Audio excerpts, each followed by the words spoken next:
ჩვენ ახლა შევეხებით უკვე თამარის ისტორიკოს, რომელიც ასევე უცნობია, ტრადიცია არ ირღვევა და მის ნაწარმოებს, რომლის პირობით სახელადაც, რომელსაც პირობით სახელწოდებას ვარქმევთ, ისტორიანი და აზმანის შარავანდეთთანი. ისტორია თვითონ ტერმინი თქვენთვის ყველასთვის გასაგებია, რასაც გულისხმობს, წარსული ამბების აღწერას და ჩვენ გქონდა ამაზე საუბარი, რომ თამარის ისტორიკოს შემოაქვს პირველად ეს ტერმინი სამეცნიერო ბრუნვაში და იხმარება იმ მნიშვნელობით, რა მნიშვნელობითაც მისი უფრო ძველი და უпроსტად ქართული შესატყვისი ცხოვრება იხმარებოდა და ისიც ვიცით, რომ თამარის ისტორიკოსის მცდელობის მიუხედავად ეს ტერმინი ვერ დამკვიდრდა საქართველოში, იმიტომ რომ შემდგომ პერიოდში აღარ გვხვდება ჩვენ ტერმინი ისტორია, მატიანე ცხოვრება კი ბატონო კვლავ ხმარებაშია. რაც შეეხება აზმანს, აზმანი არაბული სიტყვა და დროს ხანას აღნიშნავს. ამ საკითხზე მოთაც შეგვიძლია ჩვენ ვისაუბროთ, კერძოდ რაზე მეტყველებს ეს სათაური, ანუ ისტორიანი და აზმანის შარავანდეთთანი. პირველი იმაზე, რომ ისტორიკოს ისტორია მეფეთა ცხოვრების თხრობად მიაჩნია, ანუ ისტორია ვისი? შარავანდეთთანი. შარავანდეთთანი კი ვინ არის შარავანდეთით მოსილი? მეფე. ამიტომ ისტორია ვისი? მეფისა. როგორც ჩანს, ისტორიკოს უცნობს ისტორიის ძირითად საგნად, სწორედ მეფეთა ცხოვრება მიაჩნია, ეს იმ დროს დამკვიდრებულ ტენდენციას არაფრით არ უპირისპირდება და მთელი მისი თხზულება, რომელიც თამარის მეფობას ეხება, ზუსტად ამ აზრს განამტკიცებს, ისტორიკოსის ამგვარ დამოკიდებულებაზე მეტყველებს ისტორიისადმი.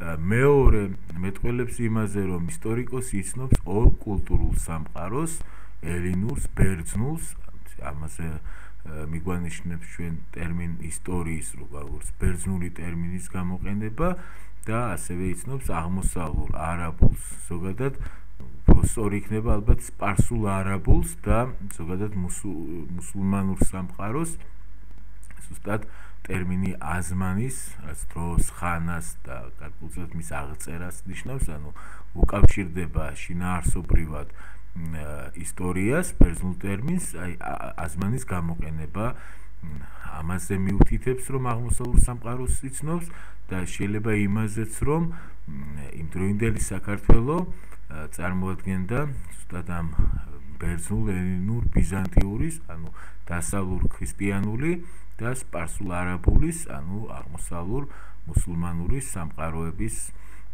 გარკვეულ გზაგასაყარზე იდგა და ამ სამყაროთა კულტურულ გავლენას განიცდიდა, ოღონდ გავლენაში მე რა თქმა უნდა ვგულისხმობ ისეთ გავლენას, რომელიც ადგილობრივი კულტურის აქ შემუშავებული, აქ აღმოცენებული აზროვნების გამდიდრებას იწვევს და არა მის პირიქით დაკნინებას და ადგილობრივის ხარჯზე თუნდაც დაწინაურებული, მაგრამ უცხოურის გაბატონებას და მძლავრობას.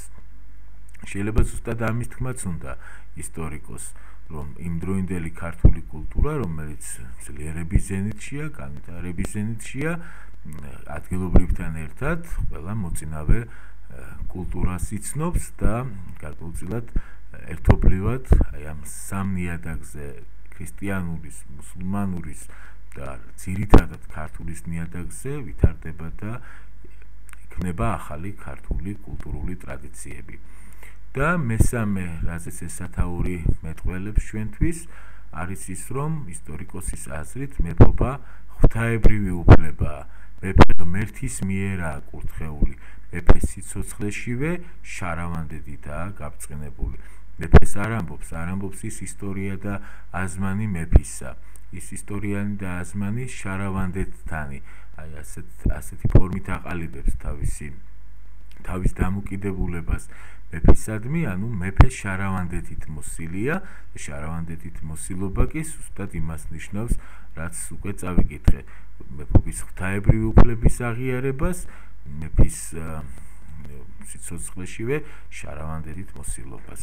ასევე ჩვენ უნდა ვისაუბროთ ისტორიკოსის შესახებაც, მაინდამაინც ბევრი ცნობა და განსაკუთრებით ისეთი ცნობები, რომელიც გარკვეული წყაროებით დადასტურდებოდა, რომელიც ისტორიკოსის ვინაობას შეეხება, ჩვენ არა გვაქვს, ამიტომაც ვამბობთ, რომ ისტორიკოსი უცნობია, როცა უცნობია ისტორიკოსი, მით უფრო მის სოციალურ მდგომარეობაზე, რა მოხელე იყო ის, რა საქმიანობას მისდევდა, იყო რამდენად წარმოადგენდა სასულიერო ან საერო პირს, ჩვენ ზუსტი წარმოდგენები არ გვაქვს ამის შესახებ, მაგრამ ზუსტად აი თხზულების ანალიზი გარკვეულ წარმოდგენებს ნამდვილად გვიქმნის. პირველი, რაც შეგვიძლია ჩვენ პირდაპირ ვთქვათ, რომ თამარის თანამედროვეა ისტორიკოსი და ის არა მარტო თამარის მეფობას, არამედ თამარის მეფედ კურთხევასაც მოსწრებია. მეტიც ის მოსწრებია აქედან გამომდინარე გულისხმობ მეფედ კურთხევაში, როდესაც გიორგი მესამემ ის ტახტზე აიყვანა თავის სიცოცხლეშივე 1178 წელს და როგორც ვიცით 1184 წლამდე გიორგისთან ერთად უძღვებოდა ის სამეფოს, რაც ძალიან მნიშვნელოვანი წლები გახდა თამარისთვის იმ გამოცდილების შეძენისათვის, რაც მას შემდეგ დასჭირდება იმისთვის, რომ მარტო გაუძღვეს 1184 წლიდან სამეფოს. ნაწარმოების პირველ ნაწილს სწორედ გიორგი მესამის მეფობას უთმობს ისტორიკოსი და აქ საუბარი არის როგორც საგარეო ვითარებაზე, ასევე იმ შიდა პრობლემებზე, რასაც გიორგი მესამის მეფობის დროს ჰქონდა ადგილი და რამაც პრინციპში განსაზღვრა ის, რომ მეფემ თავისი ქალიშვილი თამარი მის სიცოცხლეშივე ტახტზე აიყვანა. მე კიდევ რა ვიცით, რა შეგვიძლია ვთქვათ ისტორიკოსის შესახებ, ის რომ წარჩინებული კაცია ცხადია, ის რომ მეფის მომხრეა, ეს თავი უკვე იგრძნობა სათაურიდან გამომდინარე, თუმცა მეორე მხრივ უნდა ვიცოდეთ, რომ ის მეფესთან ისე ახლოს არ დგას, როგორც დავითის ისტორიკოსი იდგა. დავითის ისტორიკოსმა შეგახსენებთ მეფის ცხოვრების ყველა დეტალი, ყველა ნიუანსი იცის, ყოველ შემთხვევაში სხვაზე მეტად. მას არ ჭირდება სხვა ადამიანთა მონათხრობის მოყოლა, როცა საქმე მეფის დავითის ცხოვრების ამა თუ იმ მხარეს ეხება.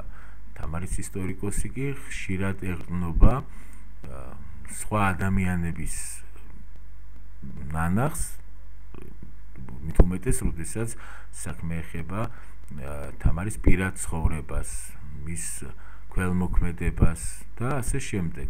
როგორც ჩანს, თამარის ისტორიკოსი ისე ახლოს არ არის მეფესთან, ჩვენ ამაზე საუბარი ცოტა ქვემოთაც გვექნება, თუმცა თავისთავად თამარის ისტორიკოსი საკმაოდ მაღალი რანგის მოხელეა, მაგალითად, როდესაც საუბრობს ის თამარის გათხოვებაზე, როცა გიორგი რუსი შერთეს მას ქმრად, ესწრებოდა იმ კრებას დარბაზისას, სადაც ეს გადაწყვეტილება იქნა მიღებული და მანამდე კი ეს საკითხი იხილებოდა აღწერს პირველ პირში.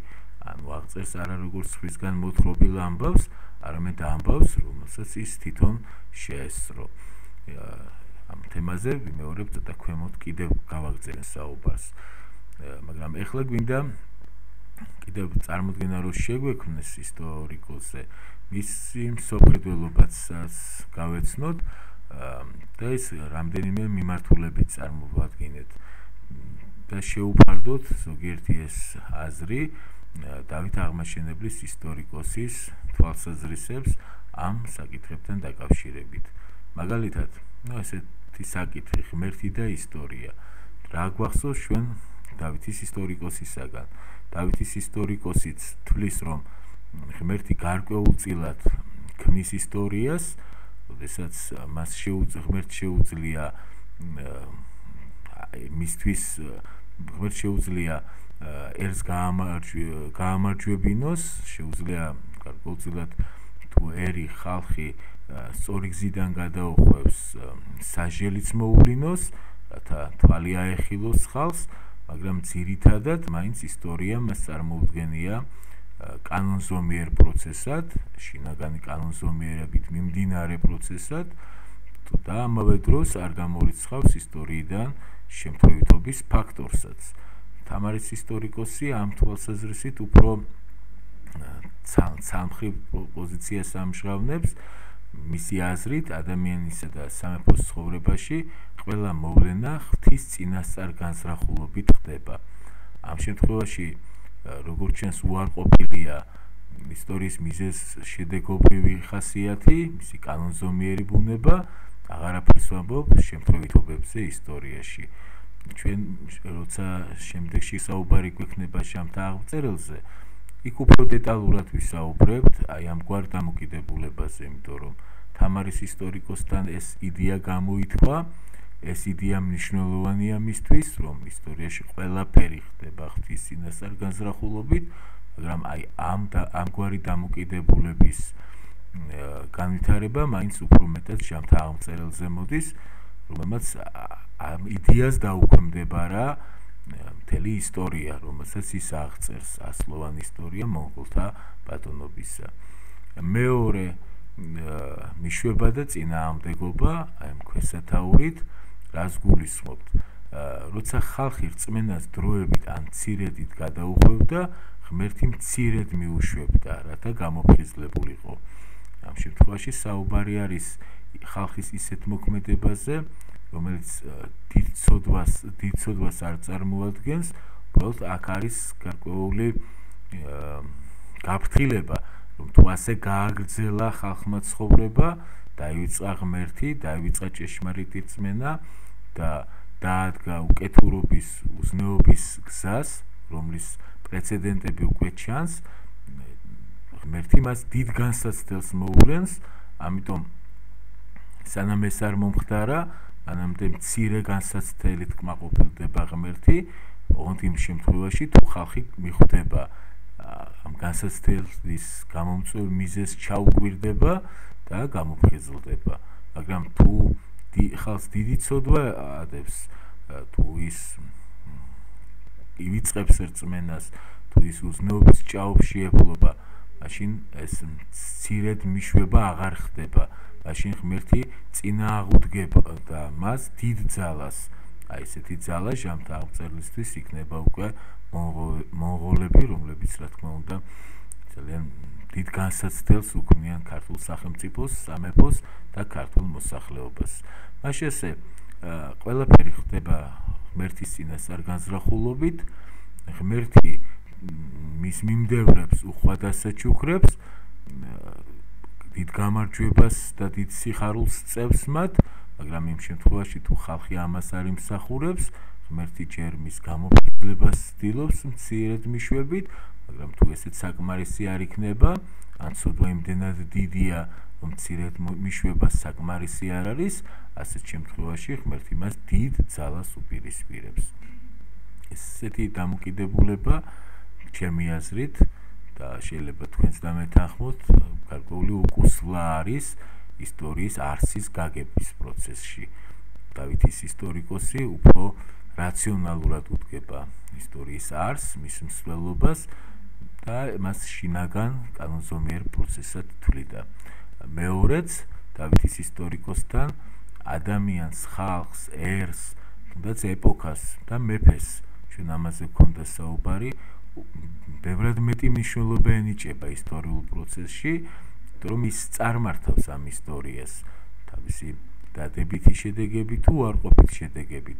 თამარის ისტორიკოსთან ადამიანებიც მნიშვნელოვანი არიან, იმიტომ რომ ღმერთის მოქმედება მათზეა დამოკიდებული. კარგ საქციელს, სიმტკიცეს, ნეობისას ღმერთის საჩუქარი, ჯილდო მოყვება, ცუდს პირიქით დასჯა, მაგრამ საბოლოო ჯამში მაინც ძირითადი შემოქმედი ისტორიისა არის არა ადამიანი, ხალხი, ან მეფე, ან თუნდაც ეპოქა, რომელიც განსაზღვრავს ისტორიის მსვლელობას მნიშვნელოვანწილად, არამედ მთავარი შემოქმედი არის ღმერთი. და მესამე საკითხი, რაც ასევე ისტორიის მსოფლმხედველობას ეხება, ეს არის თანაშთამომავლობა. ანუ ისტორიკოსს მიაჩნია, რომ ადამიანს მემკვიდრეობით თანდაყოლილი თვისებები აქვს, რომელთა შეცვლა თითქმის შეუძლებელია.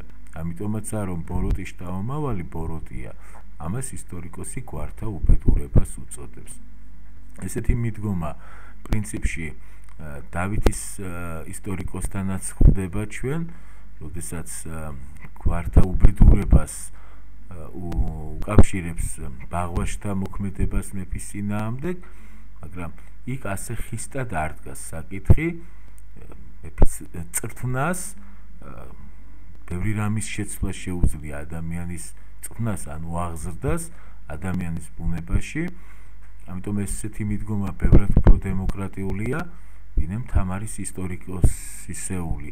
აქ რაც არ უნდა წრთნა, რაც არ უნდა მოინდომო, რაც არ უნდა აღზარდო, თუნდაც კაცმა რომ მოინდომოს საკუთარი ბუნების შეცვლა უკეთესობისაკენ, თითქმის არაფერი მას არ გამოუვა, იმიტომ რომ დაბადებიდანვე განსაზღვრულია მისი ბუნება, კეთილი ან ბოროტი და ამას განსაზღვრავს მემკვიდრეობა, რომლის შეცვლაც ყოველ შემთხვევაში რასაც თამარის ისტორიკოსი საუბრობს, რასაც ქადაგებს თავის ნაწარმოებში, თითქმის შეუძლებელია, თითქმის კი არა შეუძლებელია. თუ ადამიანს გვართა უბედურება დაჰყვა, ის იმ გზით გააგრძელებს ცხოვრებას, როგორითაც წინაპრებისგან ერგო და მისი მემკვიდრეც აი ამისთვის იქნება, ამისკენ იქნება მიდრეკილი, ანუ განწირული. ასეთი დამოკიდებულება, რომ დღეს არ არის გაზიარებული, ცხადია, თუმცა ჩვენ იმ ეპოქაშია ასე დამოკიდებულებას მთლად გამონაკლისად ვერ ჩავთვლიდით. შუა საუკუნეების არა მარტო ქართული და აღმოსავლური, არამედ ევროპული აზროვნებაც პრინციპში მემკვიდრეობითობას განსაკუთრებულ მნიშვნელობას ანიჭებდა ადამიანის სულიერი სამყაროს, მისი ბუნების ფორმირების პროცესში, მაგრამ ამ შემთხვევაში დამოკიდებულება არის მონისტური. ანუ დამოკიდებულება არის ძალიან ცალმხრივი და ფაქტიურად უარყოფა ყოველგვარი საამსtelოს საშუალებისა ადამიანის ხასიათის ფორმირებაზე.